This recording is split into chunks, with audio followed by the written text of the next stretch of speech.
Continuing on with our coverage of fortifications, we're going to take a look at vehicle emplacements.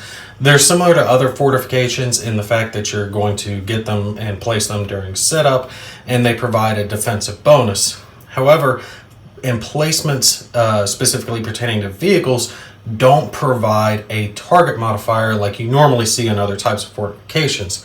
So you see this emplacement I have here with this Sherman tank. Looking at the bottom, it has no target modifier number listed on it. However, it says that it negates hull hits, so it's a very powerful defensive bonus.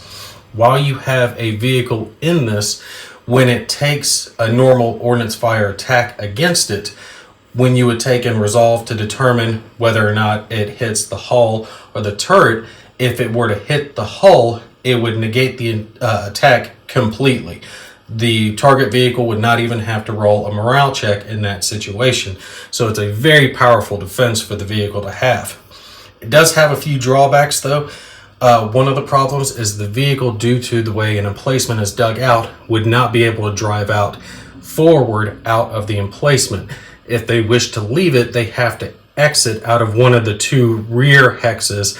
And once they exit the emplacement is removed from the map. If an emplaced vehicle is destroyed by whatever attack, you're just going to take and remove the vehicle and the emplaced marker and just place a rect marker like you normally would. When it comes to spotting vehicles that are emplaced, that's going to be determined by the hex that the emplacement is in.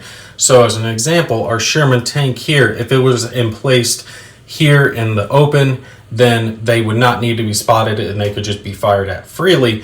But if they were emplaced over here in this wheat field, for example, then they would have to be spotted before they could be attacked.